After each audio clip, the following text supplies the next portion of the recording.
Hello and welcome to Stampscapes Friday Night Live. We have the new nature sets, all Halloween themed for 2025. These sets just arrived today from my rubber guy. They have been pre-tested by him for my approval to get, started with the printing process, pressing process, I should say.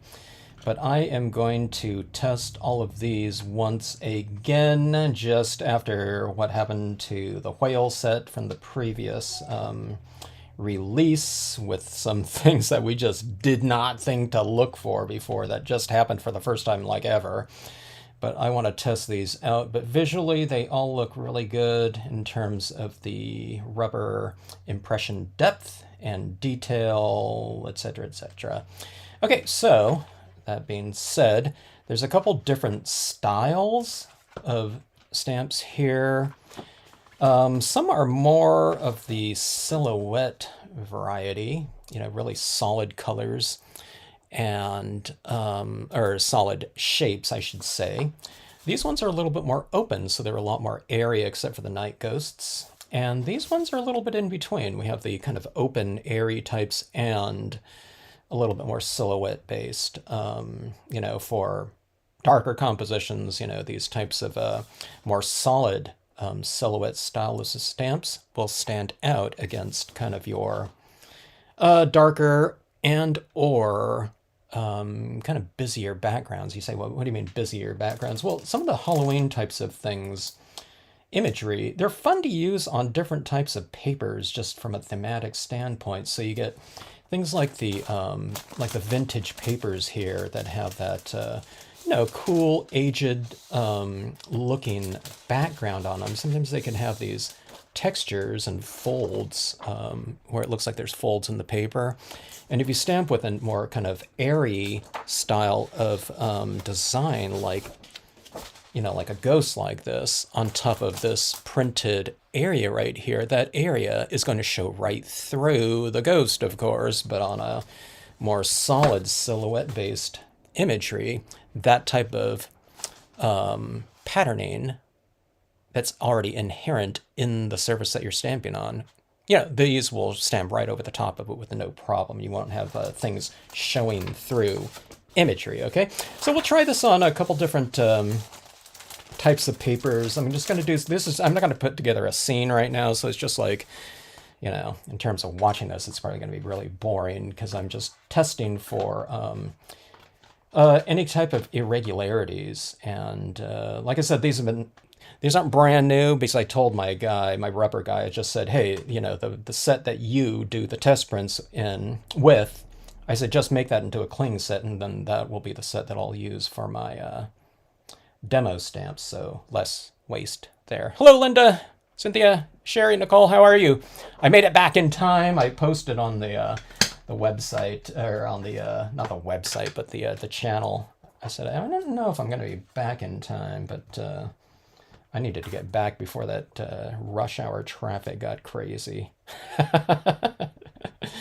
So it's like, oh, I can do my Friday Night Live. It's just going to be doing these test impressions here. So, okay, so let's start off with these more silhouette-y style of images here. We'll do it on a couple of these things here. So this is the vintage paper. They come in sets. I guess they come in a single pattern too, but I found most of them.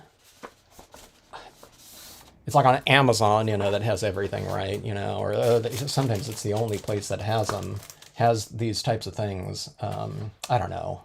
You might find them in other types of configurations in a store.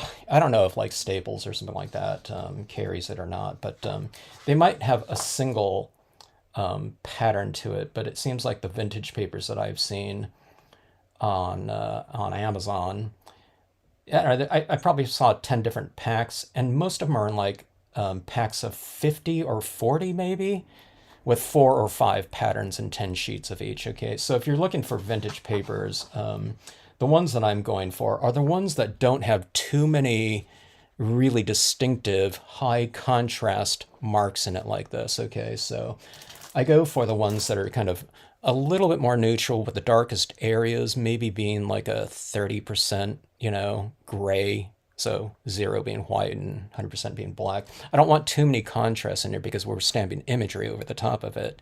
We get the benefit of the pattern without so much of the whatever the intrusion of pattern and texture in open designs. Again, like those more airy ones like this.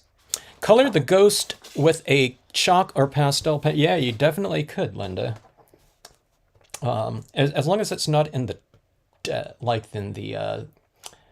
the stippled areas. Now you could do that, but then you lose the stipple, of course, though. Or you can put down a little bit of tone maybe over the top of that and then stamp it in there. Tone would be like a beige brilliance, maybe. I don't know, something like that. Okay, let's give these a test out. Okay, so this is just like really cheap, really thin and absorbent copy paper. So I think I'm going to go with a little bit of a thicker ink here. I'll go with my hybrid. I don't know if this has been re-inked or not. I probably should re-ink a little bit. Let's just try it out. Yeah, it looks pretty juicy. Yeah. Okay, so this castle right here is, for lack of a better description, I just called it the Night Castle, I think. Yeah, Night Castle. And it's just a darker, more silhouette-based version of the lighter one, which has a lot of more open area on the inside. Hello, MJC, how are you? All right, so what I look for in these test impressions here, we're just doing some test impressions here on this video. I'm going to test for its quality control. So what I'm looking for is, you want all these areas solid, of course, without any kind of, open areas where there's like a depression in the rubber. And that's one of those things that had texturing on one of the plates. Not one of the plates, but one of the molds last time with the whale set. So it's like, all right. I used to do these impression tests with every set when I got them in, but then it was, I don't know, I just felt like stamping with them. I didn't do them over the last, I don't know, couple of releases, just because, there's never been anything wrong with any of them, but, I don't know, whatever that matrix board is that's out there. All right, this is the ferryman right here. He's the smaller one. Again, really good, solid areas in there. Okay, so going back to what I was saying, I'm looking for in the solid areas right there. But then there's these slightly lighter areas, but that's in the design. So if you look right in here, I don't know if you can see it, but there's a couple little lighter areas in there. And that's supposed to be where like a slight bit of lighting is hitting it. So this little tiny illuminated ridge right here, it's just, very, very faint. It's just to distinguish the castle from the rock that it's on top of, like that. I mean, I could have made this whole thing just absolute solid, but then it loses a little bit of dimension and, three-dimensional quality. So I want all those tiny things. So it's like, that's a really tiny area there. If you're watching on a phone, you probably can't see that on your screen, but I'm looking for all of these little things in here, and if they're showing on here. Now this is on a patterned paper here, so they should show up even more if I'm stamping over the top of just white paper, okay? But that's what I want to see when I'm testing these out for the first time, because when I was drawing these things, it's like I'm trying to decide how much detailing to put in here without making it too light, because it's supposed to be a night castle, right? So I see this castle as like, like stamping out a big full moon or something like that, and just going with the castle right over the top of it, all right? Yeah, Cynthia, we had been doing those, I think monster maps, these big, huge Halloween-themed scenes in the Facebook group, and then I thought, there's some things that I'm kind of missing. All my Halloween imagery was from other companies. A lot of them I bought like 20, 25 years ago But there was just there was just some missing elements. I was having to make which I still do. I always tell people all you do is you just you can get any type of image, let's say a horseback rider, and you stamp them 100% and they're a horseback rider, but then you stamp them without coloring the head and you stamp it on this Halloween imagery. It's a Halloween image where they're missing their head, like the Legend of Sleepy Hollow or something like that, which I did. Okay, so that's the ferryman large. I have them going in different directions. I don't know.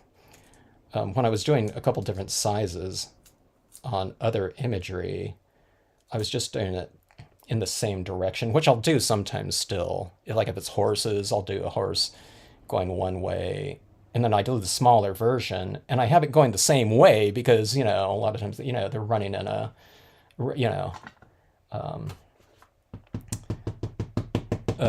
together, and they're going to be going the same way. Okay, but kind of the more solitary types of animals, I might have large one way and then a smaller version of it going the opposite direction, just for whatever usage variation.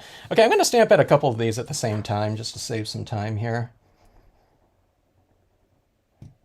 So witches going in, okay, now these ones I made in the same size but going in different directions. Like say if I have a moon on a card, like this, and if I have a moon on the left side of the scene, I usually I want that witch to be going into the scene from that direction. So I wanted it to have the option, depending on where, that witch would be located. So I just did in the same size.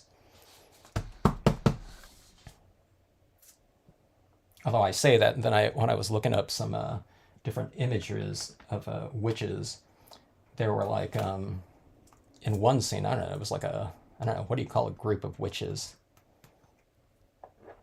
They're not a pack. Okay, here's the larger one. I think I only did this one. Yeah, I only did this one on one size here. Right here. But it's the same witch, just going in a different direction here. Little tip, when you have like these little things sticking out, like a fisherman with a fishing pole, or a egret or something like that, with a beak or something like that. So you don't give this equal pressure like that around that small area like that, because there's no support on the outside. So you want to put the pressure kind of right in where the bulk of the area is for the image. So right here, I'd be pressing right here and not over here where that broom is sticking up. Otherwise, that it could look like, well, that doesn't look too bad.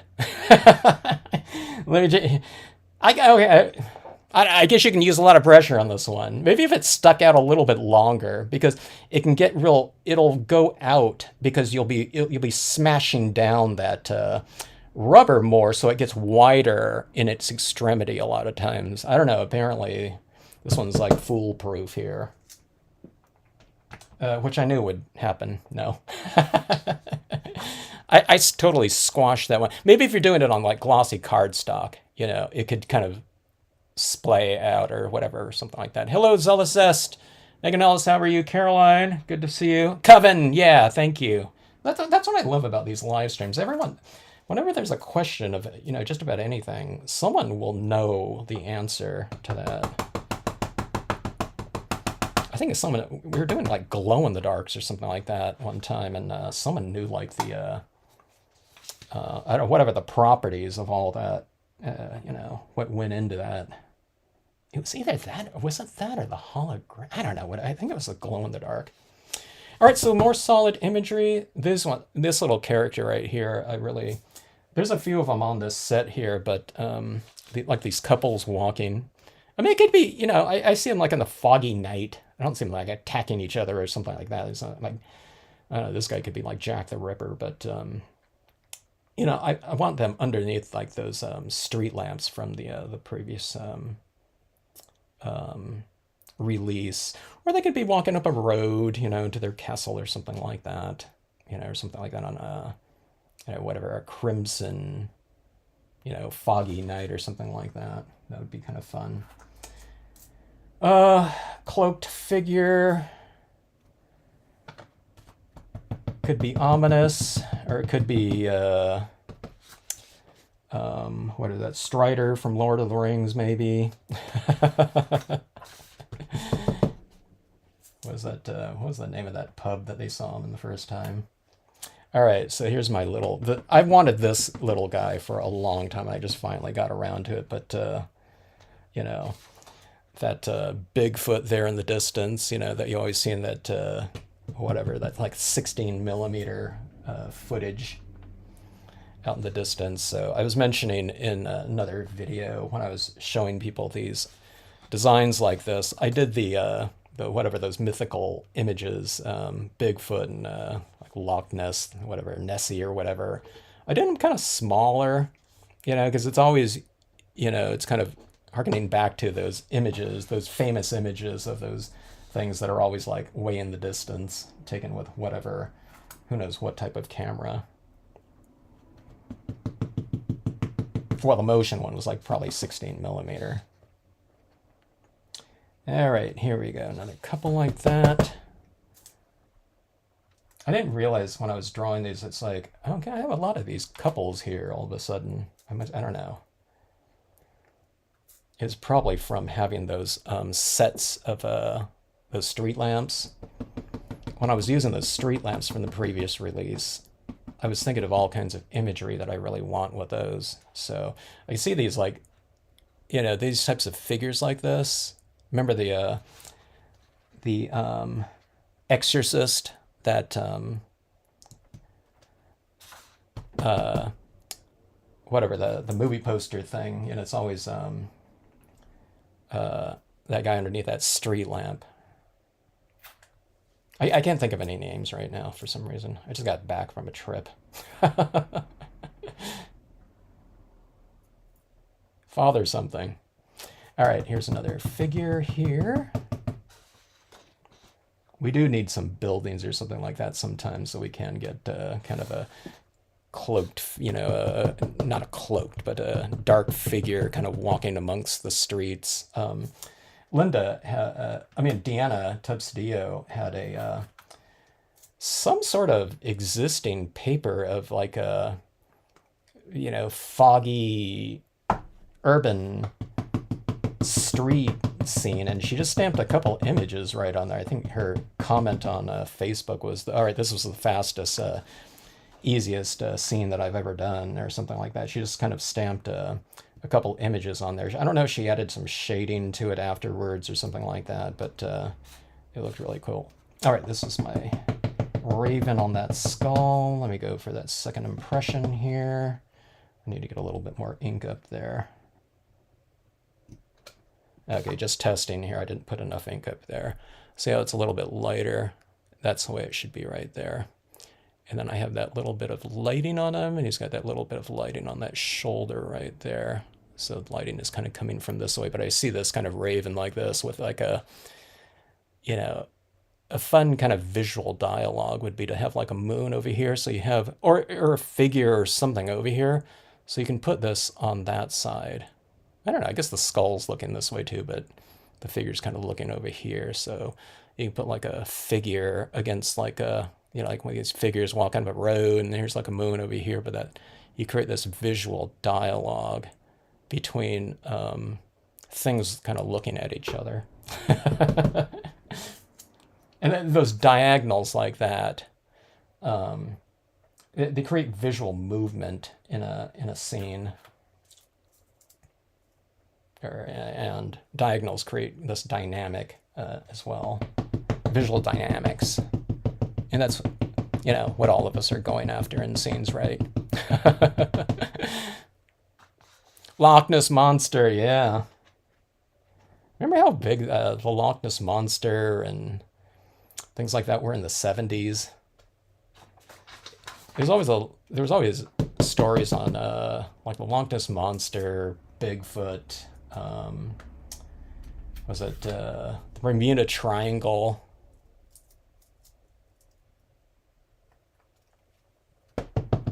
One time I was out in the Sierras. I was with my cousins, and I remember one of my cousins, an older cousin, said, "What do we see Bigfoot out here?" And I remember getting pretty scared at that time, just from that statement.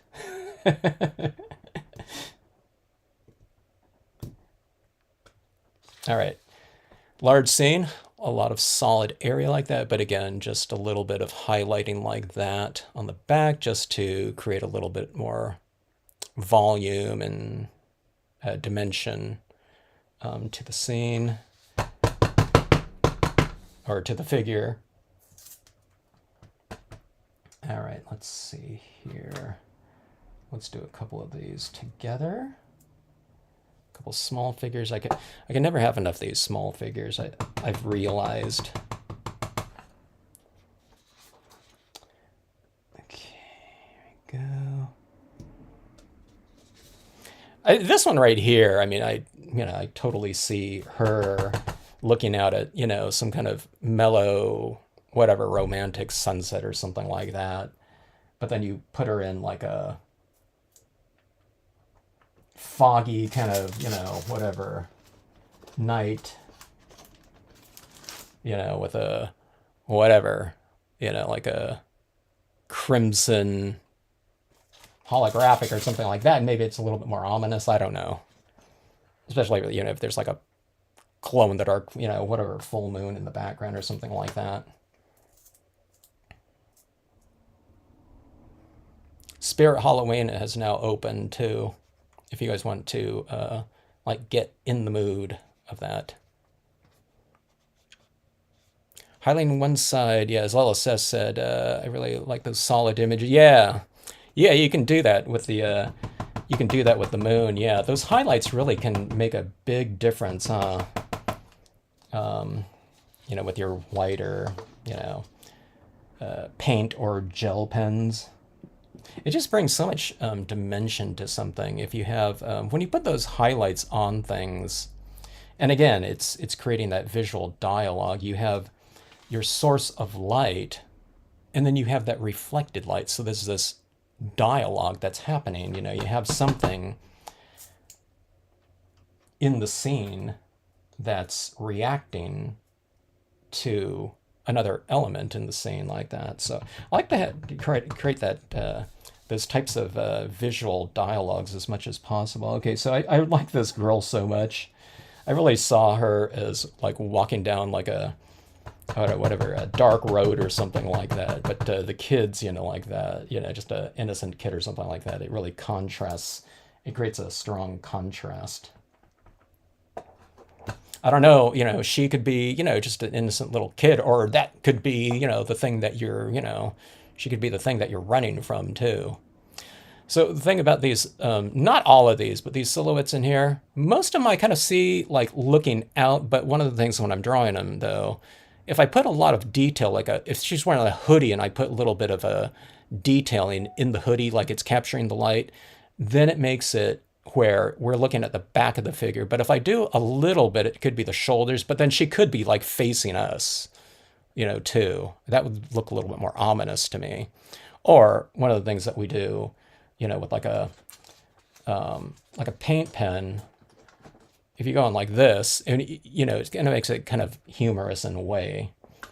But if everything has like little, like glowing little eyeballs like that, or something, and if you put that on everything, or you put it in the shadows, I put a little crooked there, but but these figures are now looking at, now she's looking away for sure, but like on on some of these, like here, what I mean, they could be coming towards us. So I don't know, it could be a psychological test. You can give it to your recipient and say, okay, is that figure like looking away from you or looking towards you? And then you can analyze, your friend.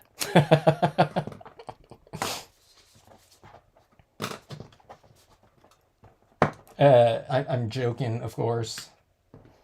All right, let's see. Let's test out something. Okay, so these are the silhouette ones stamped onto, some vintage paper like that. I'm testing again for, having really clean lines, solid, and the really super detailed areas too. Going in with a thicker ink. I'm kind of testing to see how these images can, how much detail is retained with thicker ink. The thicker the ink, like a pigment ink or something like that, it's going to fill up some of those details in a lot of ways. And then when you stamp them out, you're putting pressure on them too. So you can lose some of the detail that was initially in the impressions. But if there's enough of it though, like see, like these little lines right here, they're really thin so that it can be potentially easy to fill those up with a thick ink. And then by the time you print them out, but they just, they're stamping pretty good here on this absorbent paper here, which also bleeds a little bit, right? So far so good, All right, let's test these ones out right here. These ones kind of crack me up right here.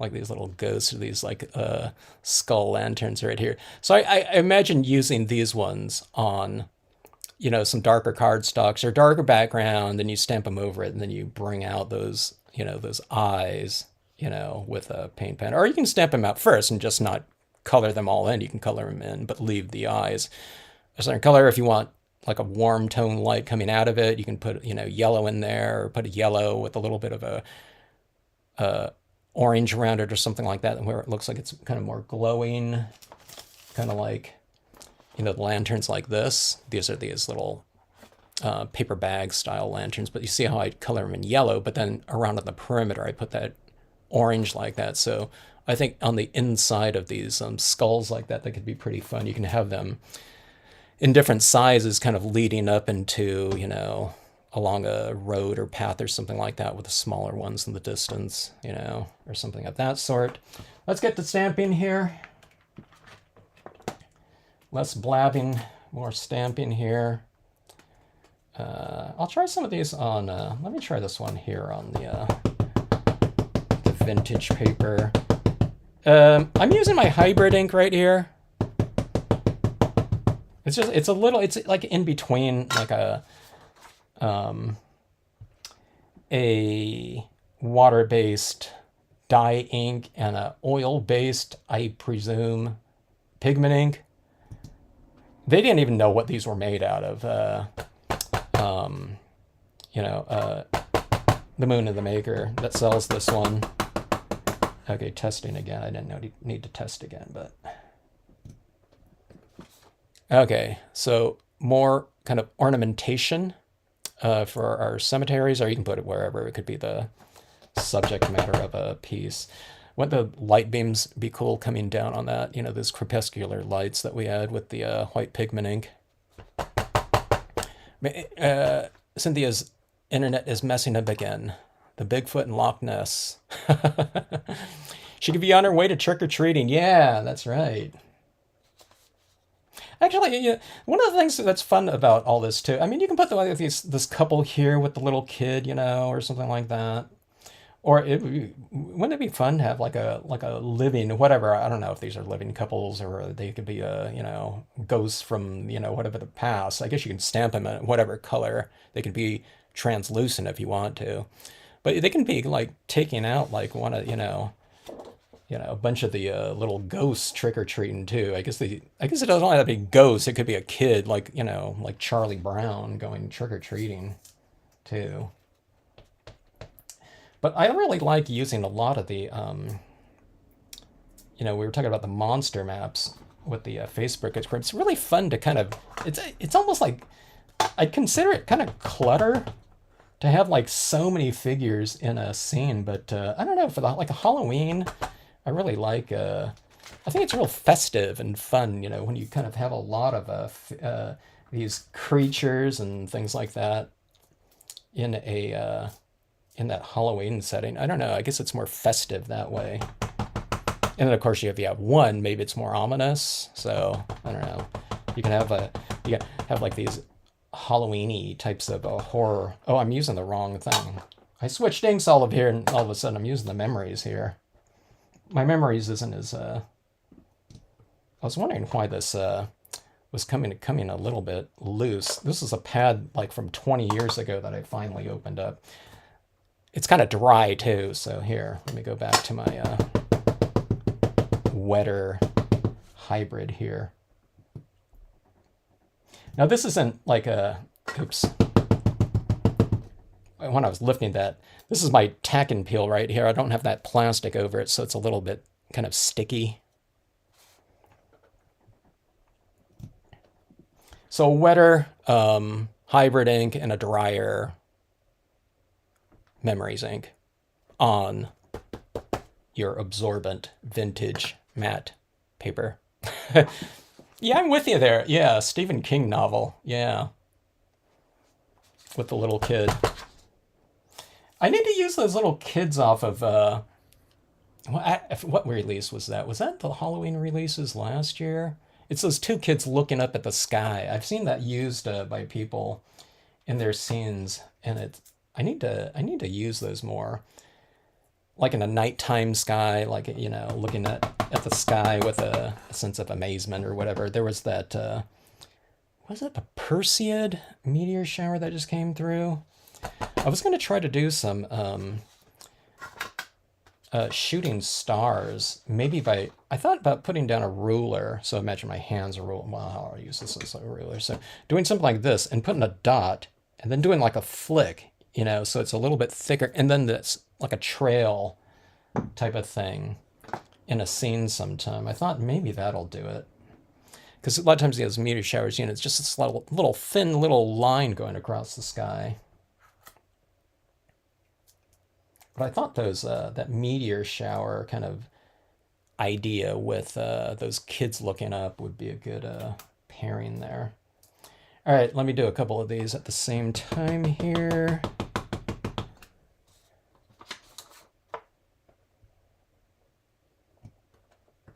I guess I'm one of those people. I feel like I need to fill this area in here. Here, let's switch over to some just some glossy white here.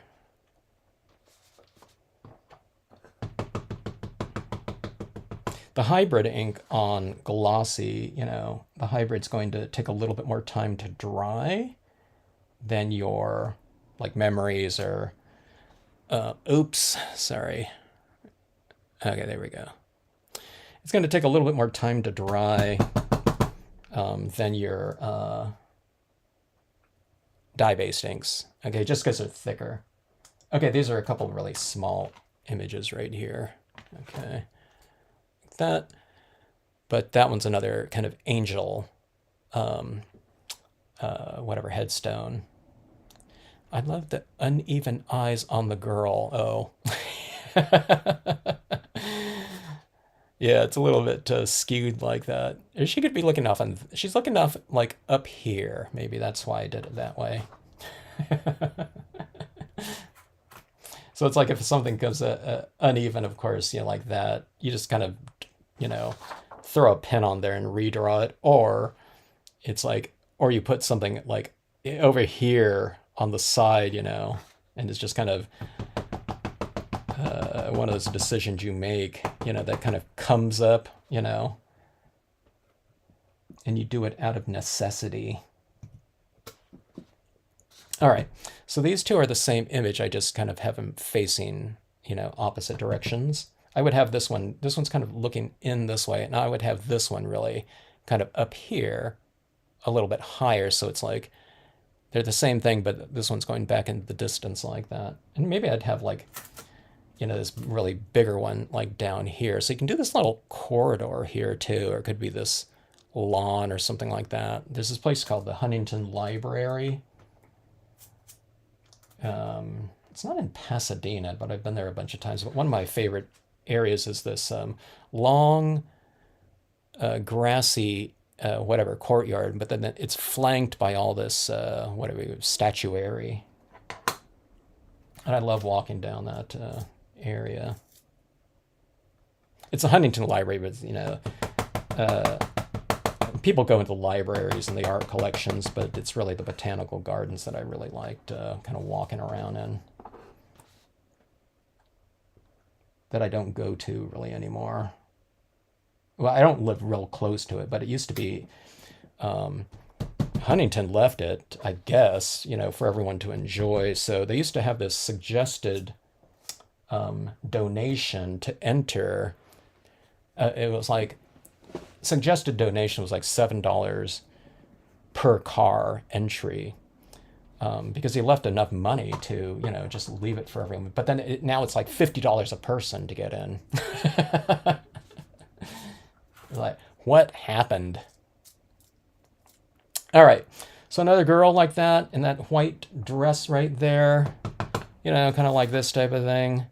They kind of contrast, with a whatever, a haunted scenario. Anyone ever been to Disneyland and you go on the haunted mansion, you go around the corner and there's that bride there? I think there's like a beating heart, that you can see through the dress. It's this red beating heart that was always really cool. All right, skull lanterns here. You can do it like halfway up. Let's just stamp them like that, and these things could be sticking out of the water too.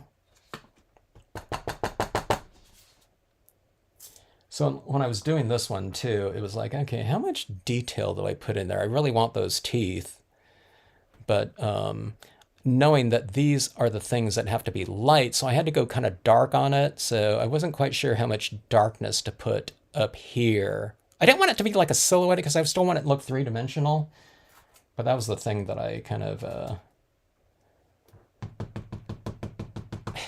wouldn't say I struggled with it, but I wasn't quite sure how much to put in there. So it's like, okay, I'm just going to do like several of them, as long as they can fit on the plate.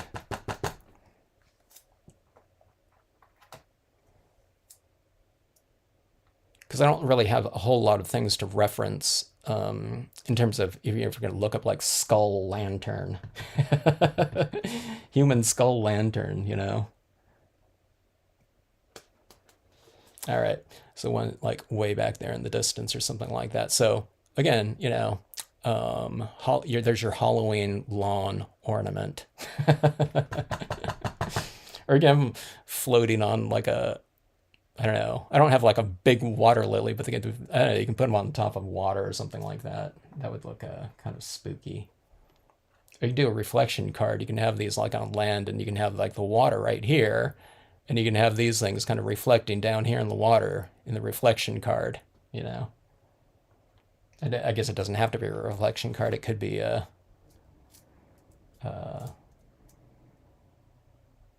just a whatever scene, with water. All right, ghosts.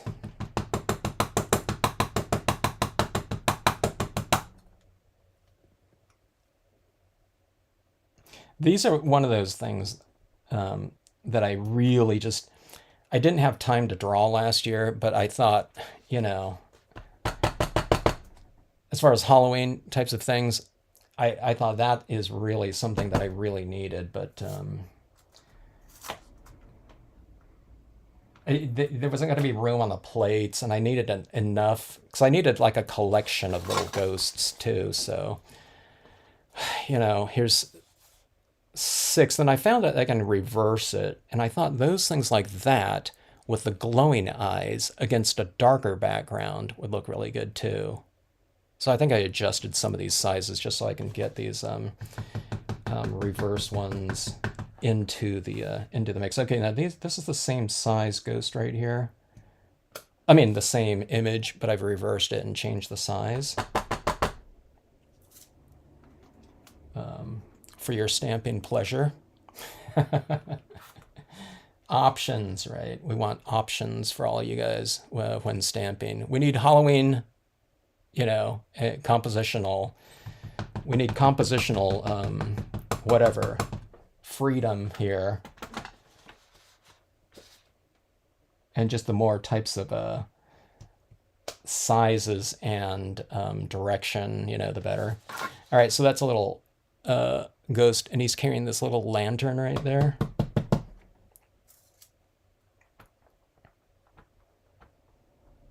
Glow-in-the-dark embossing powders. Yeah, we talked about that Zelicist one time. I forgot we asked, but I think were we asking? I think brands came up. Zelicist, do you have some of those embossing powder? I think the thing that I asked about, or I probably did, but I want to know how much the embossing, those glow in the dark embossing powders, do they have a pretty good light retention quality to them? Is that little ghost like that?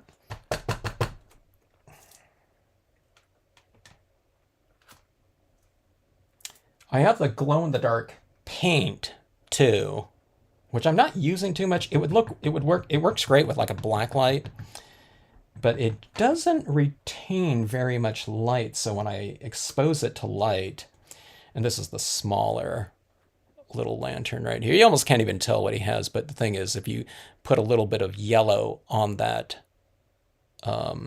lantern there, or you stamp this out right here, and then you just stamp out a little part of that on glow-in-the-dark sticker paper. That's really small, but you could throw it in there and he'd be walking around. Or that whole ghost actually can be stamped on. You know, it might be funner. I was thinking my natural kind of thing is to stamp out the ghost and to do the lantern with glow-in-the-dark. But why not? These ghosts would be really easy to cut out, like any one of them. You know, just to stamp them onto the glow-in-the-dark vinyl sticker paper. And then you make all these ghosts stickers, glow-in-the-dark stickers. I think that'd be pretty cool. Maybe that's the way to go. Actually, those skulls would be good. It's like every one of these things right here would be good, you know, kind of working with the glow-in-the-dark vinyl. Remember, if you stamp on the glow-in-the-dark printable vinyl sticker paper, printable being the key word there, it's water-based media, but you can probably also use StazOn. But if you're using the glow-in-the-dark vinyl, not printable, use StazOn on it probably to print out with. Okay, let's see. Let's get moving here. Let's do the two kind of more silhouette-y ones here at one time. Okay.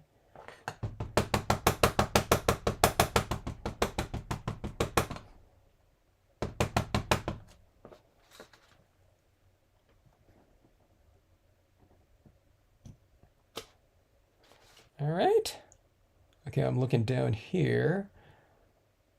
Right here, as it transitions out from darkness into that light, I stippled all that in there. So I want to make sure that it doesn't just go from like dark to stark light in most cases. Okay, so I'm looking for that little detailing in there, which it seems to have retained very well.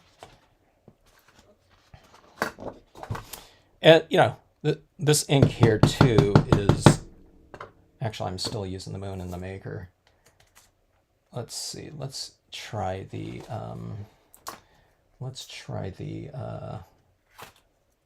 my Marvy black is starting to disintegrate, so... But let's give it a shot here. If I start getting little crumbs of disintegrating stamp pad, I'll switch back to one of my other inks here. Yeah. My beloved black Marvy pad. Yeah, it might be a little bit too textured at this point in time. Let's give it a shot here. Okay, this is the another trick-or-treating pumpkin. Ghost here.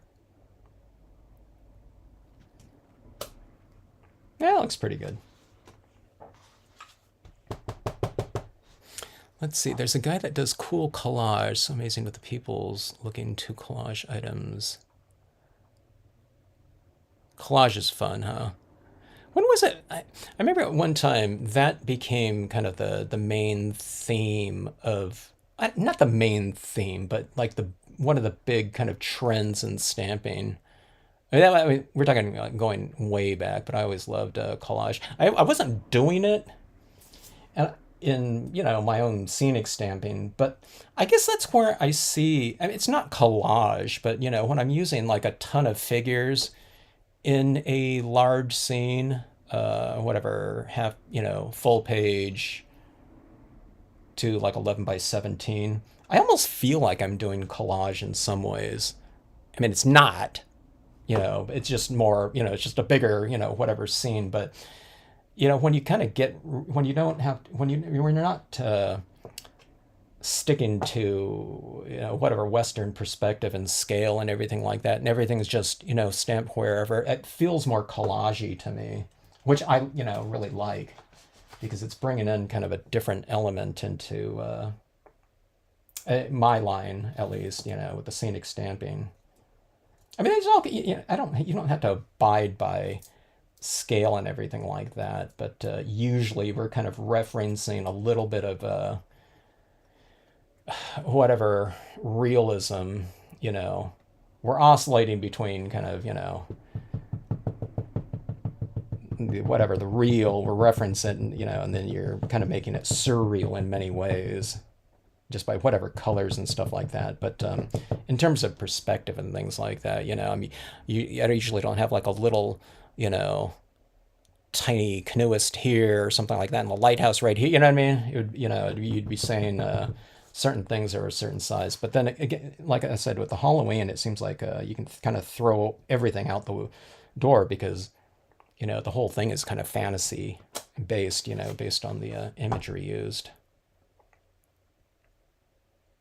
There's the mummy. I'm looking at all kinds of little things like that. By the way, this is the first time I've been using these images, so I'm looking at all these prints for the first time. So I'm trying to think back to these little things that I did in here. Kind of when you do them, oops. I'm saying to myself, okay, I'm hoping that does this, through the different generations of incarnations that it takes for, from drawing to impression, the plate, making the mold, the vulcanizing. All right, Creature of the Black Lagoon. Has anyone seen that movie?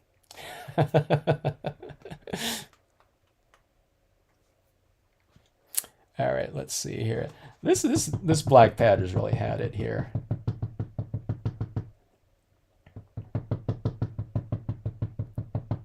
I've been using that Ken Brown, the Creature of the Black Lagoon, where he's like carrying like a figure. He's carrying it like that mummy, like a lot of those famous monsters of filmland, scenes. I think Frankenstein's carrying around, that woman. But the Creature of the Black Lagoon one, that Ken Brown one, I've been using through the years, but I found like a reference picture for the Creature of the Black Lagoon. So we do so many water scenes, so I thought that would be really cool. You imagine that, sitting in things, you can have like jungle types of imagery in the background with like a full moon or something like that, or any type of sky. And when you stamp this one out, you can do it all in black like that, having those little shadows like that. In black, it gives it a lot of contrast and drama. But what I would probably do is I'd ink this up right here. And like these ones right here, I'd remove a little bit of the ink so it goes from black and it stamps out a little bit drier down here. So it's gray. So you're creating a little bit of a transition in tone like that. Or if he's in like a really swampy jungle like area, you can stamp this all in black, but then before you stamp it out, you can get up in black, but put a little bit of touches of like green in here. Or you can put green like on the figure and then you stamp him out. So there'll be little touches of hints of a greenish tone on the figure. I mean, look, it's meant to, it was designed to do stamp him out in black, but I think it could be potentially a nice rich impression with that little bit of whatever variation, greenish or something like that. Glow-in-the-dark skulls, Linda. It is time in stamping. We got to bring the glow-in-the-dark skulls to the world. Cluster and stack the skulls. Oh, that would be really cool too. Yeah, that's a great idea. Yeah, the skull stack. I can't wait to see what you guys do with these. With all images, but... Okay, let me see. I'm going to move back to my, my hybrid here. My Marvy Black. It's on its last legs. All right, there's our little hearse right there. Going down, you know, parked in front of our cemetery or something like that. Or going up on a road to the, where'd it go, you know. I don't have the horse in front of that one, but you can have it on a road, you know, coming down this way, the dirt road or something like that. And you can have this kind of heading up that way. Maybe more of the carriage, but let's see here. Let's just do a quick little thing right here. Here's the day castle. Like this. But do you sell by plate? So says these are in sets here. These are nature sets. I forget what numbers these are.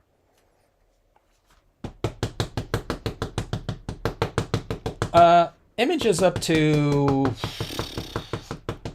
I forgot what number they are, 400 and something are individual, but then I just started selling things in sets because in a set you can really give people, I don't know, like 3 times as much for their money. Like individually, some of these larger stamps, like 3 of them from a set might be the price of, you know, the entire set. It depends how large they are. So it's, if someone likes like half of the designs in a set, it's like you're getting like the rest of the set for free. Now, if someone only likes like one stamp off a set, you know, that's not going to be good for them.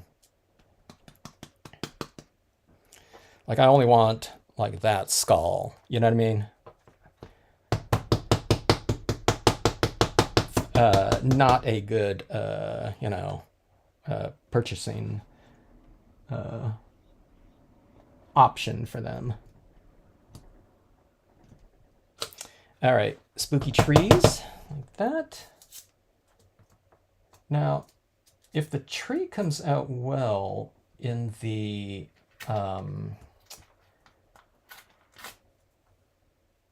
Art Foamies version, there'll be a larger version of this one. I wanted a really big tree to go into scenes. This is the foam. I'm going to do a little bit more trimming here. Sometimes, so my rubber guy, you know, he won't like trim too much because you know, they don't want to make, you know, potentially cut off anything, but I'm just cutting in here. So sometimes when you get if you order in foam sets, sometimes if you want to, just for your own usage, what you do is you do those little fine-tune types of things. So I came in here a little bit more, okay?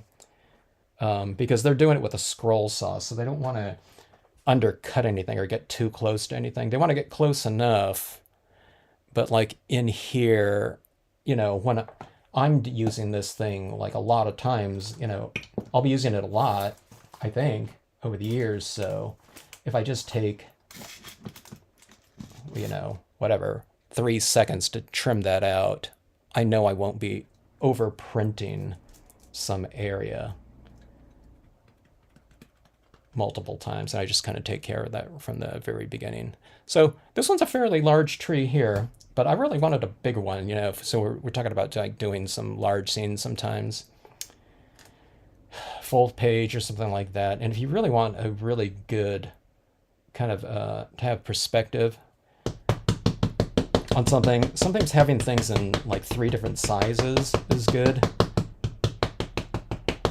Not for like 4.5, you know, standard quarter-page cards or something like that. Then 2, you know, is about max usually. But with this tree like this and the abilities of the Art Foamy, that's one of those that I really wanted to put into that form if it comes out. So they're going to send me a test print of that, a test stamp of that.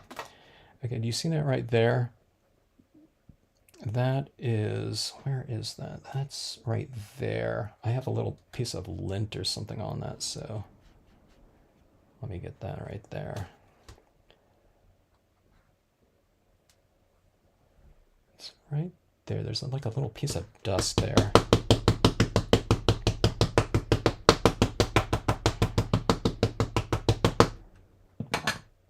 Okay, let's see. Yeah, it's right around there. Let me do another test print of that.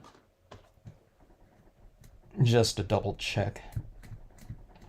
I don't know if I wiped off the right branch though. Yeah, okay, it's gone. Yeah, there was a little piece of lint there. If you ever, now you guys are stampers, so you know that, but if someone's not and is watching this right here, see this little point right here? There's a little blank spot right there, and there's a little bit of dot in the middle of it. It means there was a piece of like little lint on there that's raised, so that is pressing down on there, so the area around that little raised piece of speck of, you know, whatever, dust or something like that didn't print around it, so it's like a center dot with a blank area, and then the image goes off like that. That always means something's on the rubber usually. But this is the first time I'm using this, so I just wanted to make sure there wasn't some kind of little tag sticking up from the rubber, like a piece of rubber thing. Anyways, spooky tree.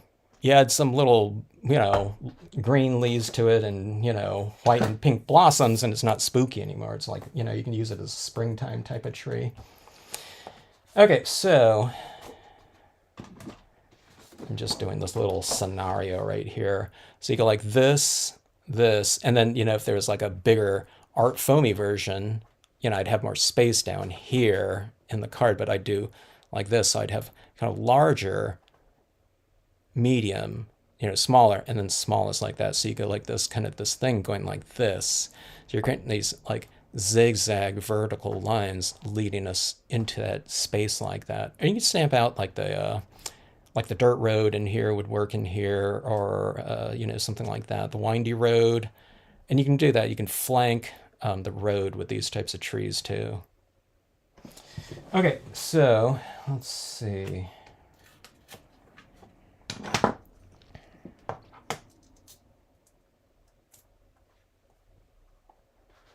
Glow in the dark, 20 years old and unused for many years. I think it's Ranger. Okay.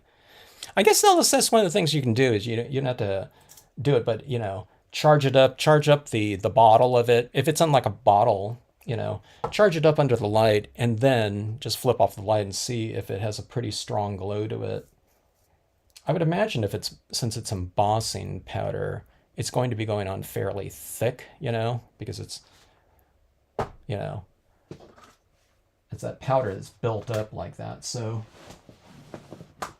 if it glows, if the bottle glows for you pretty good, yeah, that should bode pretty well for the light retention aspect of it. Does anyone know? I don't think it does. Do glow in the dark things kind of lose their whatever, you know, that characteristic after over time? I just haven't had like any kind of glow in the dark material. I guess I have these glow in the dark moon stickers that I got from the store, like, I don't know, like 30 years ago. They were these puffy stickers. The store that was called Imaginarium, I think, and malls used to have those. And one of the things I got one time were those. One of the things I picked up were those moons. I'd always go to that store. I didn't go to the mall very often, but like if it was like the holidays or something, I was doing some like holiday shopping, I would go and you know, pick up some things like that. I would stop into that store.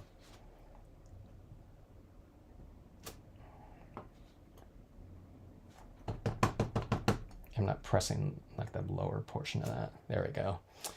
Okay, so testing this out right here. See, one of the things I'm testing this out right here, it's hard to tell the level of this, you know, what's straight on this, because this carriage it's going like into the distance like that. So one of the things I'm probably going to do, I'll see where this is straight. Like if I go like that, I'm pretty sure that's straight here. Let me make sure. Or let me test this out.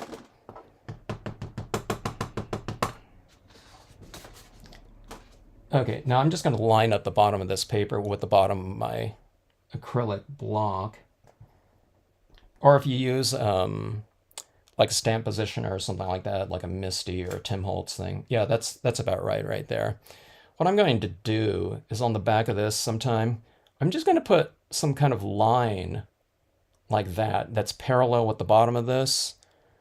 And I'll put a dot there and I'll put a line across there. So I'll know the level to line up that line. So this is on the cling foam here, but you can you can just put a line if you use the unmounted rubber too. Just draw it on the back of the rubber with like a ballpoint pen or something like that. You got to let it kind of dry. Don't if you do it right on there and then you put it on like tack and peel or something like that, the tack and peel is going to grab that ink right off the back of it. But you can put those little points down, or it doesn't have to be a line. It could be like a couple little dots or something like that, just so you know the straight, so, it's just so you're not stamping it like, if I'm lining up the bottom of this like this with a paper like this, and I'm making it even, that it's going to be pointed down a little bit. I don't know, you can't really tell too much of a difference. I don't know, I thought I did that there. It's a little bit more like that. It's like this is kind of sticking up like a 1/4 inch. So you're kind of lining up these wheels a little bit more with this kind of up in the air like that. Okay. See, that's like right there. Kind of, I don't know, off like a 1/8 of an inch or something like that. From level, like a level line or something like that you want on there on some of your stamps. Hello, Sheila, how are you? Okay, let's see here. So, Sheila, we're just doing some test impressions here. Quality control here. I'm making sure everything is stamping out according to, how it should be. Now this one I was a little bit worried about this one because this mummy here, there's kind of, some decent detail in there, but kind of shrinking it down like that is going quite a bit on that type of design. If it's a silhouette, it's easy. But when you have all these little details on here, like, this is like a dress, and you have legs and hands and stuff like that and sleeves, you just kind of make sure it reads decently there. Let me do that one again too. Let me test this out right here. I put a little bit too much pressure on her hand there, so her hand's sticking out right there. So I'm going to go like this. And I'm going to put, see, I'm putting the pressure kind of more in the upper half right there, like that. And see, her hand is better like that. So sometimes you got to do a test print of it. See, her hand like that. It's one of those things, those isolated areas going off like that. And her hand has these fingers on there, so they're kind of delicate. So if I stamp it too heavy on that side, that little hand, gets a little bit thick. Okay, so here, I'll show you. So I went like this, and I'm kind of putting pressure, like on my thumb, right on her hand, like that. Okay. And it gets a little bit filled in. Actually, that's not too bad. But here, I'll ink it up again, and I'll just go like this, but I'm putting the pressure more on the other side without any pressure on that hand. And it like coming out like thicker. I think it's because I inked up again or something like that. I don't know, just watch out for the hand. Don't like press it down like that, or, wobble it or anything like that.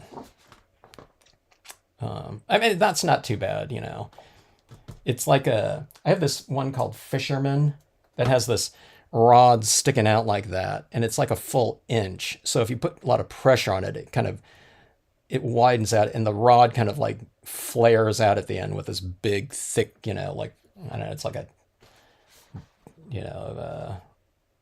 I don't know what it would be. It like double in size or something like that. Okay, let's see. We have a couple more figure. Oh, I didn't stamp out the figures here. Let's do that. This is the same little well-dressed skeleton. He's out for a night. They dress in their Halloween best on their one night of the year to party. Okay, let's see here. Like that. Okay. And I have them kind of facing in opposite directions there. Sorry, my camera's like so blurred out like this. It doesn't know where to focus. And here's the accompanying. They could be stamped separately, but this figure, skeleton in a dress, cloaked figure like that.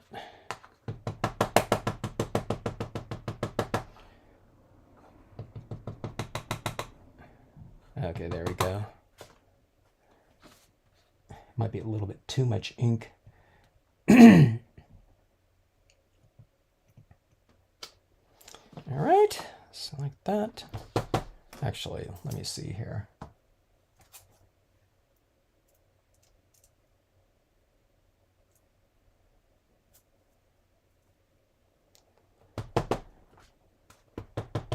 I see these two being used together, potentially. Yeah, like that. Oops, sorry. Gosh. Camera's just not... My hand's like putting something out of focus when I go in there like that, so... sorry. It's a little bit blurred out like that. It stamped out, though.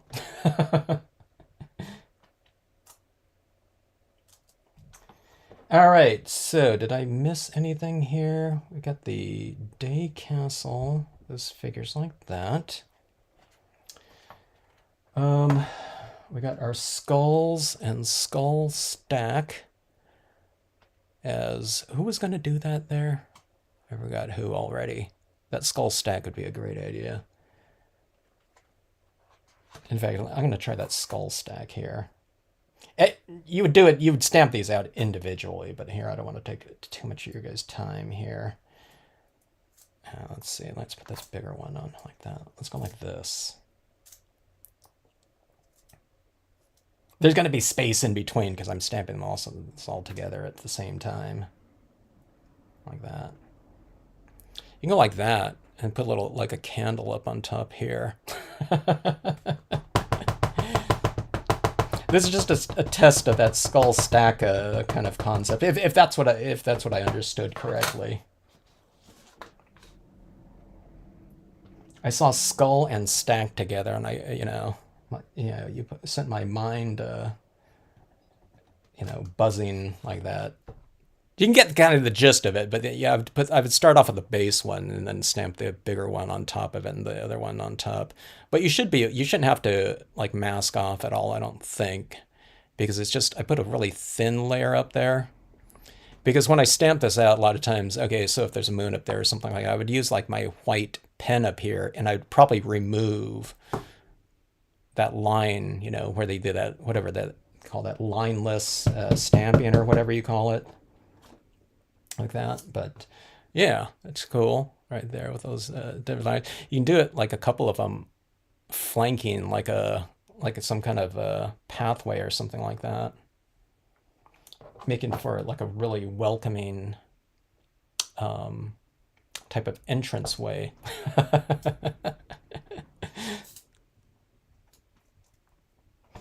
All right, so let's see here.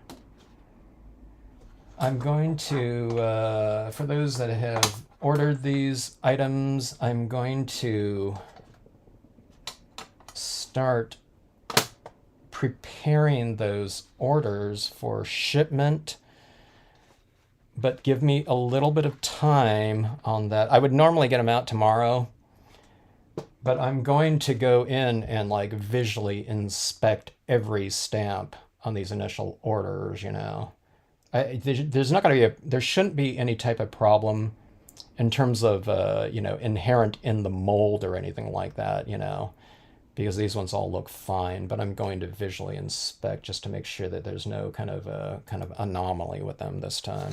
I don't want it to have happen what happened with those whale stamps like ever again. But yeah, so but they all look good in terms of the detailing and whatever, the retention of some of those little types of things that are going on in these designs, the little grayscale areas and things like that. So that's what I want to see. As a designer, we want all those areas to remain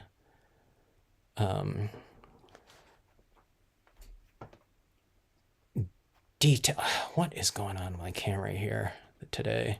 Let me flip that off here. Go back on here. 8th grade, a cute boy in my class dressed as the Rise of the Great Pumpkin, Charlie Brown, simple sheet. That's what I was thinking about when I look at these sheets like this. I think about that, yeah, the Great Pumpkin animation. We watch that every year. Would you allow YouTube name Collage Guy? Would you allow you to name, or can I email you to get your opinion? What was that on there? Zella said, yeah, you can email me anything you want. How do you revive old Marvy ink stamp pad? Okay, MJC, is your Marvy pads dry or are they disintegrating, like crumbling? If they're just dry, then you just add, you just add re-ink it. But some have added, okay, I can't remember the name of that material. I thought it was by Ranger. Did anyone answer after that? Because there was this technique where people took crafter's foam. I can't remember what they did. But there was this material that people were using. What they do is they remove this. Like this is like completely flattened, okay? But they remove this off of here and they put that new foam on there from somewhere. I don't remember where. And some people said double stick tape, and I thought, really? That's gonna be strong enough? And or Gorilla Glue, but I don't know if I'm thinking about the Colorbox stylus tools for that. But I know people have switched out the material on some of their Marvy pads before. I don't remember with what though, because I keep confusing it. I'm getting it confused a little bit with the Colorbox stylus tools and how some people were doing that. Okay, so yeah, I don't remember. But there's also some other pads that are really similar to Marvy pads. And oh my gosh, if you emailed me, I might be able to bring up that website that had a blank pad that was a little bit more similar, I think, to the Marvy pad than the fabric pad, let's say from Ranger and the Distress Inks and stuff like that, that are more fabric-y. There was more of a foam pad that this one company was sending out to people that were buying the Marvy blank pad. I think they just automatically substituted. Hello, Jeannie. How are you? I don't know. Was that you, Jeannie? Someone here might have had that. They were ordering from that. What was it? One Stop something. And they were sending out these other pads. And then one time I wrote to them. I said, "Hey, I'm sending everyone over to your site, but you gotta, if you're gonna substitute something, you really gotta tell them before you just send it out." Because I'm telling people that you have the replacement. They said, hey, we asked them before we send it out, but I don't know. Someone said that they didn't. They just received it like a replacement. They were substituting something. And I think unbeknownst to them, where they would, they would refund it if you didn't want it, but you didn't want them just to be doing it just automatically without an inquiry, or maybe they inquired and they didn't hear back, so they just, I don't know, sent out those other pads. But if I'm not mistaken, I thought those pads were pretty decent and were a good substitute for the Marvy ones, in using your reinker inks, Marvy reinker inks with that pad like that. Where do we share our Stampscapes creations? As all says, you can share them if you're on Facebook, that's where the most active community is. Instagram, if you don't like doing any type of like that social, media type of thing, you can open up a free Flickr gallery on flickr.com. Okay. And they allow a certain number of posts. I just upgraded my membership. I didn't have it for a while because the pro account, after you have a certain number of files up there, you have to have a pro account, which allows for unlimited posts. But I don't know, I got a coupon or something like that for, I don't know, whatever percent off. And I just redid that. But that one's just, it's not really, I mean, it's out there for anyone to see, but you can start a free gallery and then you can join like the Stampscapes Flickr group. So you can have it under your own, whatever, Zealous Zest, you can create, whatever name you want to call your Flickr gallery. But you can also take that, you post it, and then you can also share that file with the Stampscapes group. Now, like I said, that group, there's not a lot of people on there, but you don't have to have like anyone, you say, hey, do you want to see Zealous Zest scenes? They don't have to sign into like like Facebook. They don't have to have a membership to see your Flickr post, okay? It's out there for anyone, but they have to kind of, you have to kind of direct them to it. But that would be a great place because they allow a lot of free postings with that. And you can post in, high resolution too, so it's nice and crisp and everything like that. The scenes should be nice and saturated, so you can take a photograph of it and then just post at full size. Glow in the Dark by Stamps and Stuff, Mark Enterprises. Okay. Is that the embossing powders, Alice, that you're with are the Stamps and Stuff? Enjoying a rainy day today. Send some of that rain down our way. We need some of it. You might need some of it too, though, huh? When the art foamies of this, yeah, I'll let you know when that tree. So I think, as far as I know, I think art foamies, I think they're really busy right now. I think was someone saying they were back order or something like that. So it's taken a little bit of time, but I'm glad though. But those art foamies all those art foamies. I think they're all individually laser etched. So that machine though, like laser etching something like this. That's a lot of going into each one of those little grooves, and I think it takes them a while. She says, hey, Kevin, your stamps take a long time to make on that thing. It's doing it automatically, but it's going over, and there's so much detail where a lot of their art foamies are kind of more solid based. So something like this, and this is the size tree that I want to do for this tree right here. Speaking of the art foamy, so here's the art foamy of the winter ash. Okay, this is the size of a haunted tree right here in rubber. Okay, but this is the size roughly. I think it's the width. I think the height is different. The height is going to be lower than this one right here, but that's kind of in to show you the scale of the spooky tree in art and the art foamies version like that. So if this tree is kind of spooky, it would mean that like this tree at twice the size should be a bare minimum like twice as scary then. if we just go off of scale.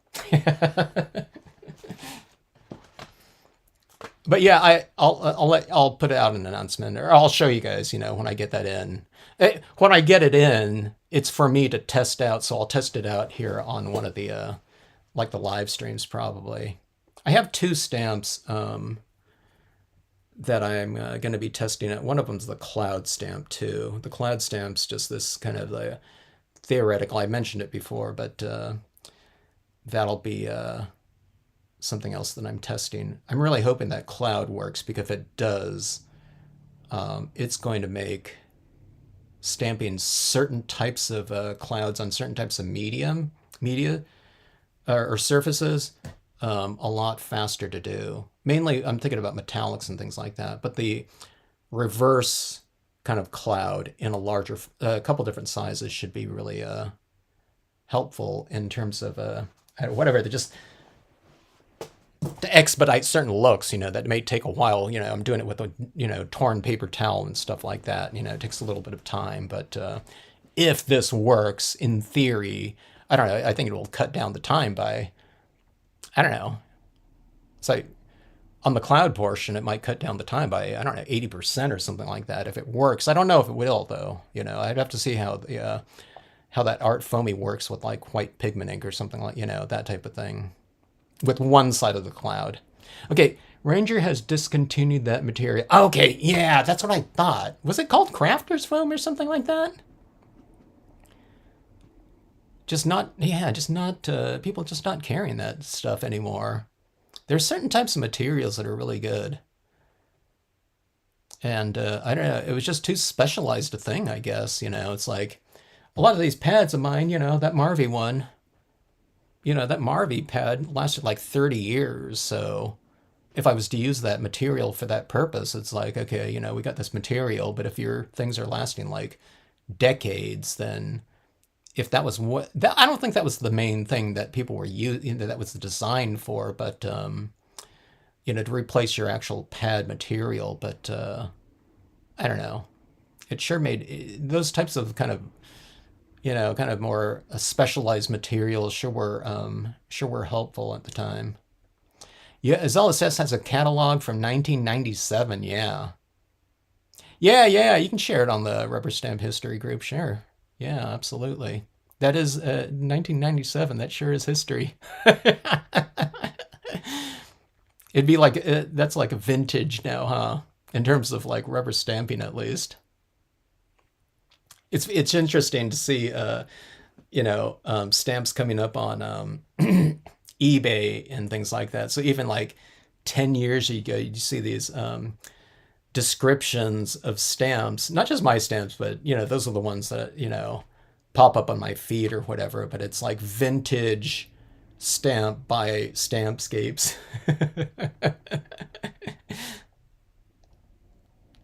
Let's see. Oh, thanks for joining in, Sheila. Yeah, Colorbox too. Yeah, Colorbox was the stylus tools, and it's just Clear Snap. They're gone too. Okay, so Ranger has the refresher from their Inkessentials. Okay, I don't know that line or whatnot from Ranger. But that foam, though, I do think when I was kind of describing that foam in my mind, in the back of my mind, it did sound like something that was discontinued. I seem to recall. I don't know if you could still find that type of thing. Sometimes, kind of those materials like that, but they probably discontinued it because they weren't selling very much of it. So I don't know if you would be able to find something like that on eBay. A lot of times when places like stores closed up, okay, the owner of that store might have had a bunch of inventory still, and some of them get rid of it via eBay. I mean, that's the main one. I don't know. They might have it on Etsy or something like that, but eBay is the one that I'm kind of, I see a little bit more of, because I was looking for things like the Ranger. I mean, the Clear Snap Color Box stylus tools, because people would ask me, hey, where can I get these? So I'd try to find them for them.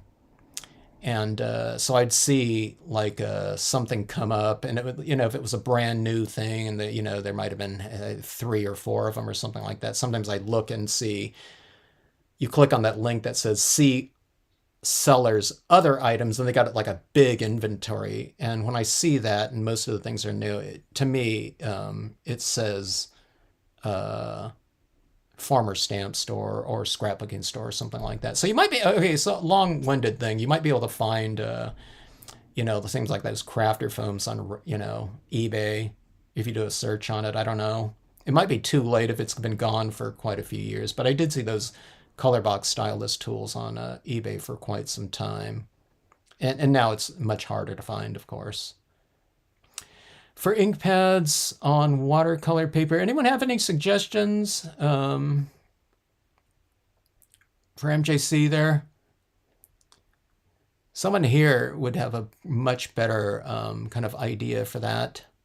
So are you just looking for impression quality on the watercolor paper, or are you looking for like an ink suggestion for use with watercolor coloring of your imagery? Because I guess that might be like different things there. But for watercolor paper, boy, watercolor paper too. Does anyone stamp on watercolor paper, like traditional watercolor paper that has a lot of tooth to it? I've never done it before, so I wouldn't be the one to ask about it. I've seen some of it done. But if you're talking about the watercolor paper that's like really textured, you're losing a lot of imagery on that just because of the tooth and the grooves to it, in those pits, unless there's kind of a more of a hot press watercolor paper. But watercolor paper, to me, when I think about watercolor paper, it's usually a little bit more kind of textured and definitely absorbent, where that watercolor kind of spreads out in the fibers. Did you discontinue some of your wood-mounted stamps? Caroline, I didn't discount. Well, yeah, I did, but not any time the last. When did I probably discontinued in 1996 or 7 or something like that. It was a long time ago. And what it was it wasn't due to sales or anything like that, but it was due to so we're talking about like stamp pads here. This is pre-stamp pad days, okay?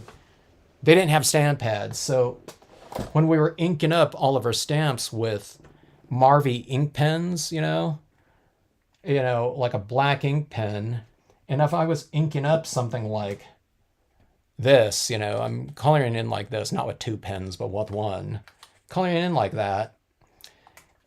These pens were really juicy, and if it was like a brand new pen, or not even brand new, but usually people stored their pens this way, upside down, right? So even if it was,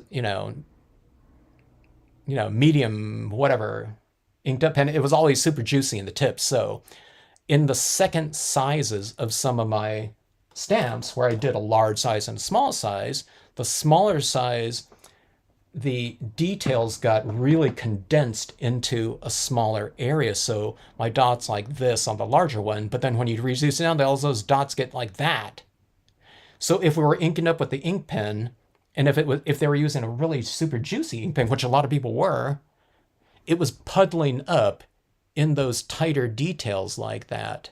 And I didn't like the impression quality of that, so I discontinued some of those ones. So, if it was like Cascading Falls, and then there was Cascading Falls Large, which was the real size, but then the Cascading Falls Small was the reduced size. I discontinued those second sizes for the most part. There were a couple other designs too that, like Canyon, if we stamped that one out, I didn't have a good stamp to go on the sides of it if they were doing a size of a card that was larger than a quarter page. So it's like, okay, let's just get rid of it. But then a lot of people found out about it. Someone uses it and said, hey, where's that Canyon, that someone just used? I saw it, someone posted it on wherever, on a whatever picture trail or something like that. So So I'd bring back some of those occasionally, or like Nature Set number 4, or some discontinued stamps, or never before released sizes. Yeah, I don't know. I just took like 20 minutes to answer, a yes or no there, but that's what happened. I had him briefly for a time, but yeah, I don't know. So if someone's going through their collection or something like that, and they're saying, okay, here's stamp number 1, 2, 3, 4, 5, and they're saying, wait, I thought I had the whole collection, and there's like some holes in it. It was those ones, and it's usually stamps like before stamp number 100, in the code system there. Yeah.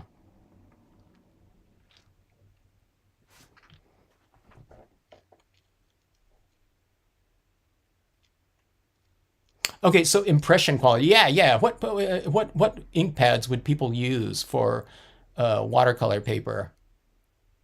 I guess probably it depends on what you're going to use on there too, MJC. But uh, I only stamp on hot press. Okay, so there is hot press watercolor paper.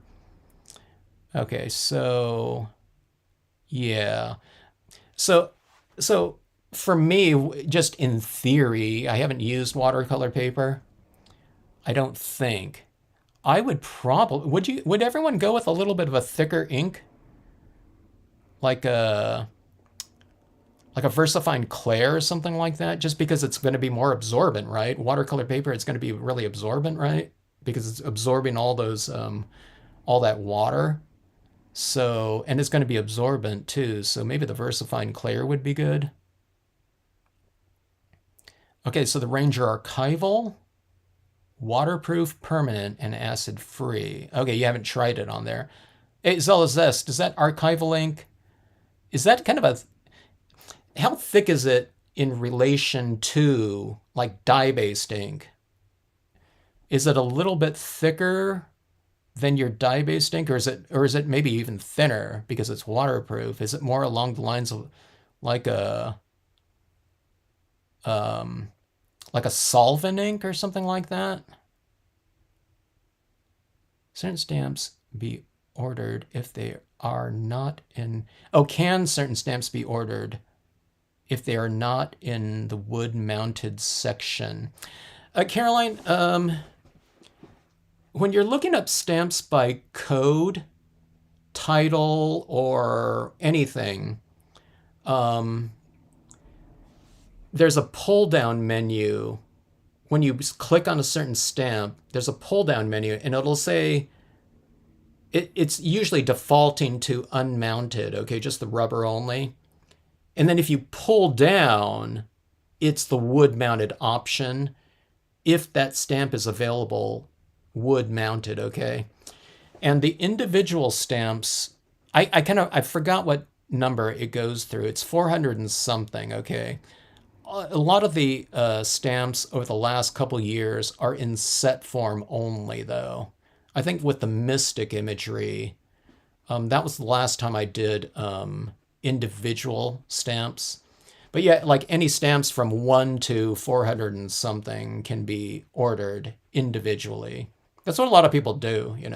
I'm selling, I sell more sets than anything, but the second incarnation is just unmounted individual stamps. And then, so, occasionally people will order wood. I was shocked.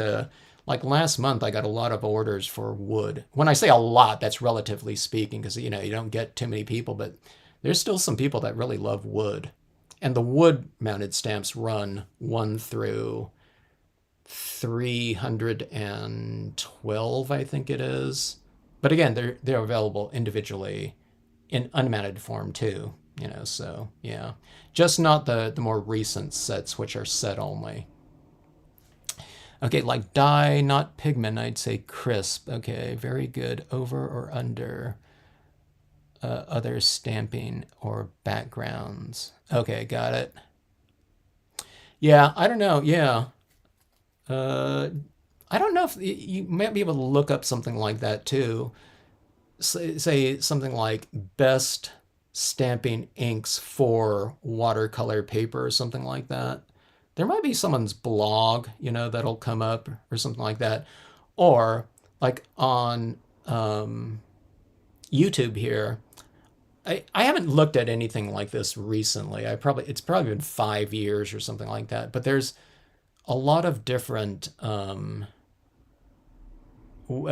channels, YouTube channels, where they go into like a compare contrast, like a bunch of different brands of black ink. Okay. Now I don't think when I watched them before, they didn't go into like specifically, okay, this one's going to be like really great for watercolor paper though. They're probably talking about cardstock for the most part, like just matte cardstock.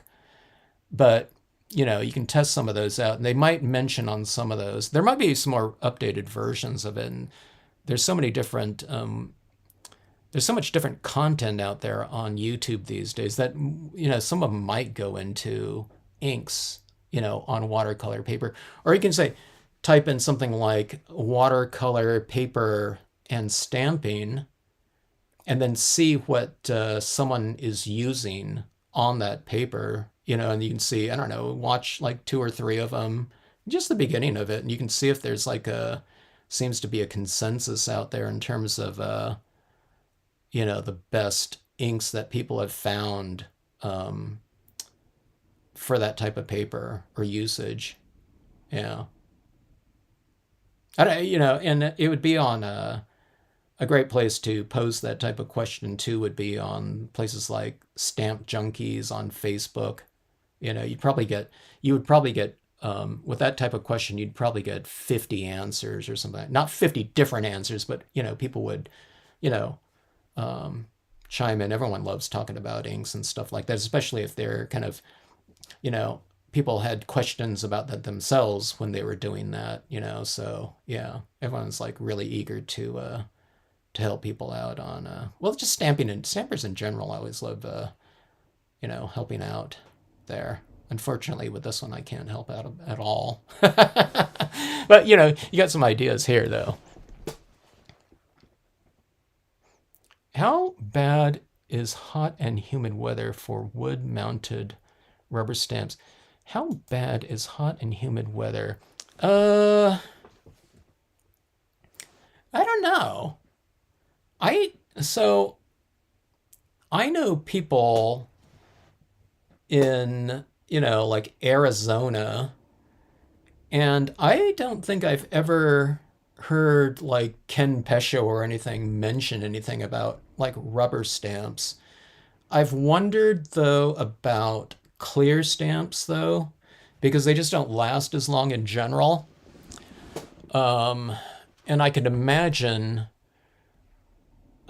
stamps being affected. I know it affects their stamp pads for sure. No one buys pads out in like Arizona or just other arid areas, maybe Nevada and New Mexico and stuff like that too. Southwest. Um, that's what they always told me when I went to those conventions. They said, "Oh yeah, we never buy a pad if it doesn't come with if they don't have reinkers available in that." And I saw what they meant by that, but yeah, the rubber. I don't know. I haven't heard anything. Has anyone ever kind of anyone here in the real arid areas? I don't think humidity would matter at all. Um, Maybe okay. So if someone's stamps are stored like for years, like in a garage, I can see that potentially leading, to a drying out of the rubber. But I think if it's in a house, it's not going to affect anything. I haven't seen it, or heard about it in the past. Not with rubber, though. I don't know too much about the longevity of clear stamps, though. But I have heard from people that, just some of them, they just don't work anymore. Or like if something was made, like, of all things, like PSX stamps, people have told me that they've had some PSX stamps that are just dried out. Okay. And I don't think that was just, from some region. I think it was when they started, farming out all of their production to, it started in Taiwan, but I got to think that those early days of overseas kind of manufacturing, I just don't think those manufacturers were that in tune with like rubber formulas or anything like that. So those ones to me are probably the ones that were drying out on them. So it could matter, kind of the brand too. I don't, Caroline. I don't. Do you have some stuff that dried out or something like that? Okay, so an unair conditioned room. Okay, so Caroline, is that indoors then? Not yeah. As long as it's not like out in a garage where, I think if a garage, is or like maybe an I don't know if even an attic, but if like some rooms getting up to 140 or something like that over the course of many years, I don't think it should do damage. I don't know. I have stamps from the 70s when I was a kid, and they're rubber stamps. I think it was All Night Media, and those things are still stamping fine. And it's not like I've kept them in any kind of like, you know, really secured location or something like that. They're obviously indoors with me, but they still stamp out fine. And that's 100% red rubber, though. There were some other types of rubber that some manufacturers used because it was cheaper, including my old, company that I used to work for. She once in a while she got in this rubber because she just heard it was cheaper. Okay, and I think I was told that it was later on. I was told that it was rubber, but they also have like a clay filling in there. Okay, so when I've bought stamps from like off the shelf in other stores, I can tell, oh, they were using that other type of rubber that Stamp and Hand did briefly, and it's just dried out. Okay, but I don't think that had anything to do with. I mean, the heat and humidity could expedite things, but that just stuff just wasn't meant to last. It became porous, and then when you tried to ink it up, this is what I was being told with the PSX ones. When you try to ink it up, it just didn't take the ink really well. It kind of it almost resisted the ink, or it beaded on the surface. I think, especially in larger kind of solid areas, and you just couldn't get a good impression of that anymore because the rubber wasn't supple. Yeah. But I mean, that being said, if you're kind of worried about your stamps, I mean, one of the things that I was telling people, sometimes I posted these videos on technical pens, okay? You know, I don't know if I have any right here next to me, but technical pens, one of the things they used to do is they had these hydrometers, and you put, your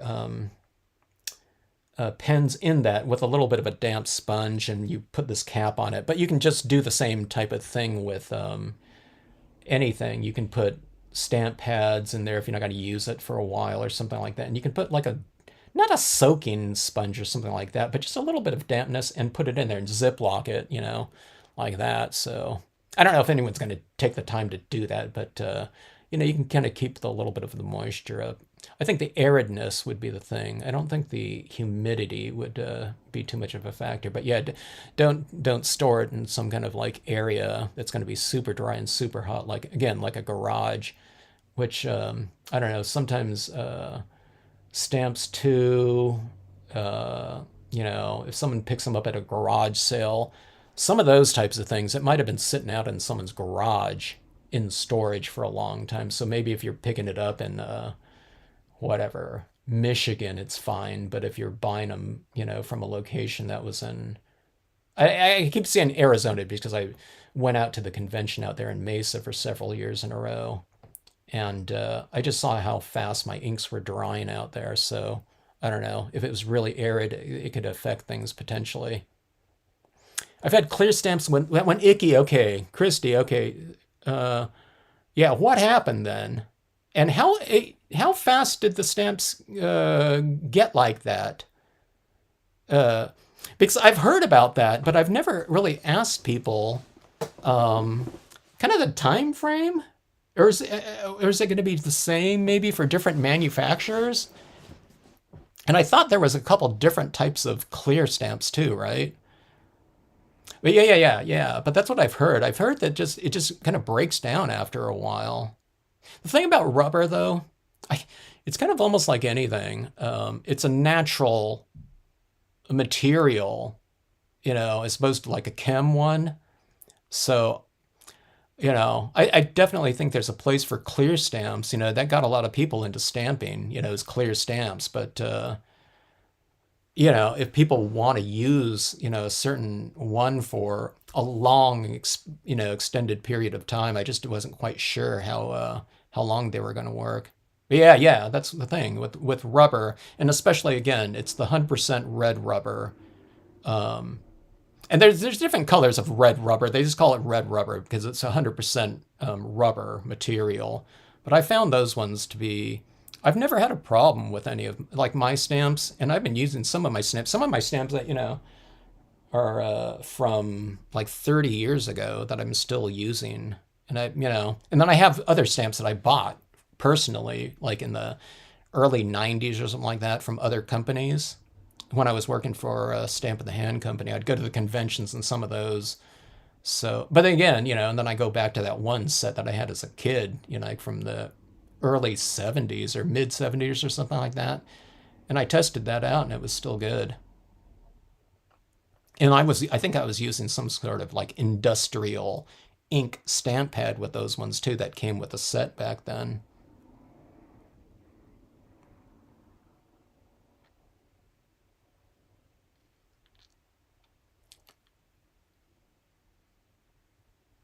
In Illinois, okay, yeah, Illinois. I don't think you're going to have a problem though, Caroline. If you do, let us know though. Especially with your rubber ones though too. But again, I heard about the PSX ones though, but I know they shipped their production overseas on that one. Yeah, keep stamps away from the sun. Yeah, you don't want direct exposure, long-term exposure, of course, or yeah, anything like I gotta think anything in the interior though is going to be fine. I've had I live in hot and sometimes humid area. Yeah, wood mounted stamps from the late 80s. Yeah, yeah, as long as you keep them in the house, that's fine. Yeah, Caroline, I don't think, there might be some other. There was some company, I don't remember who it was, but I think they were stamps from overseas and they were kind of like, they felt real plasticky and not really rubber. I don't know what I think it was like at Michael's or something like that that I used to see some of those because I'd just be curious and so I'd look at the different whatever construct the build of those things and materials they were using and I had wondered about something like that. Those ones that looked a little bit more plasticky, it seemed kind of like in between rubber and plastic. I was guessing that those ones would dry out, you know, over time. I didn't know, and I don't have any of them, but I did wonder about that a little bit. Yeah, so Zella says, yeah, that's most of my collection there too.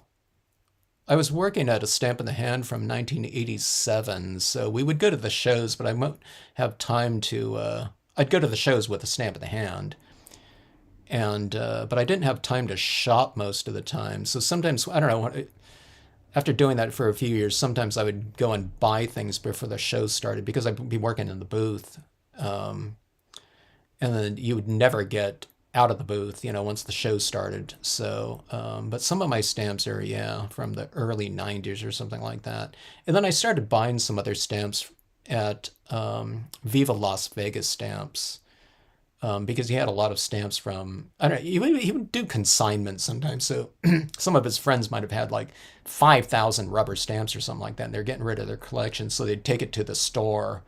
And if you hit it at the right time, you'd have some really cool stamps from some of those companies that were gone, like I don't know, Fruit Basket Upset or something like that, and Imaginaire is around, but Fruit Basket Upset was gone way back when, early 90s or something like that. So, but yeah, I'd get some of those ones like that too. A Stamp in the Hand. Yeah, as long as yeah, if you have any of those catalogs or anything kind of interesting, rubber stamp history-ish.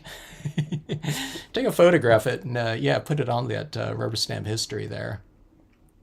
Any catalogs, especially from, I mean, it could be, companies that are still around, but especially if they're not around, that those are the ones that are really cool to see on to see again. Including PSX View. Oh yeah, Commotion. Yeah, I'm trying to think. I used to see the Commotion ads in Rubber Stamp Madness all the time. I don't remember if I saw them at the different conventions that we went to around the country. I don't think so. Was Commotion one of those companies that were in some of the chain stores? You wouldn't see any companies that were in Michael's, I think, or some of the bigger, maybe not Ben Franklin, some of the mid-sized companies, but like a Michael's or something like that. You never saw like Rubber Stamp Madness or something like that. I mean, not Rubber Stamp Madness, but Rubber Stamp Pete or something like that. I never saw them at any conventions, even like back in the late '80s. Because they were just all wholesale. PSX, I think I'd see PSX though sometimes, but I think it was like it wasn't the company putting on the booth. It might have been like some family member related to PSX or something like that. I'm trying to remember. I don't remember exactly. My memory's getting foggier.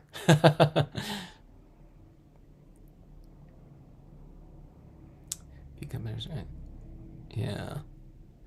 All right. Well, thanks for checking out the impression test videos. Vintage papers, really fun to stamp on. I imagine myself using a lot of the vintage papers for some scenes, but you can really stamp them on anything. I'm looking forward to these ghosts and things like that. These ghosts might be pretty fun on like some dark blue papers or something like that. Maybe not this one, that's a little bit more of a warm blue, but some metallics or whatever. This one's like a dark blue glossy or something like that. But you can stamp out these little guys on glow in the dark, printable vinyl sticker papers. I can't wait to do these castles too in the distance with some glow in the dark moons and whatnot. I love using that glow in the dark vinyl these days. I'm kind of addicted to it or something. I move in and out of addictions. Rubber stamping addictions, though, healthy ones.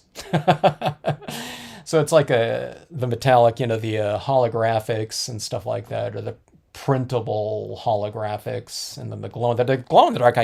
I'm finding that I can use on so many different things because I'm doing a lot of nighttime scenes, and you can really use that glow in the dark vinyl for a lot of different types of imagery. And it colors so well with alcohol inks too, so that's really fun. But anyways, I will get on to packaging of all the sets here tonight. And I'm going to be inspecting each one as I get those things. If anyone ever runs into any problems, of course, with any kind of Stampscape stamps, let me know. Don't not say something, and we'll get right on that, of course. But yeah. And I'll be looking to start shipping all of those pre-orders out on Monday. Yeah. So I'll try to get them all out on Monday, if possible. And thanks so much. Drop me a note if you have any questions or if you have some ideas that you want to put out there before you implement them. That'd be great to hear. Some of these things I wasn't thinking about the skull stack, for example, but that sounds like of course, we should be stacking those skulls together, with like a lantern stack, that was an awesome idea there. So yeah. Anyways, little things like that. I left those windows open so we can do those light coming out of these things like that, the hearse and whatever. So yeah. Can't wait. Halloween, for some Halloween fun.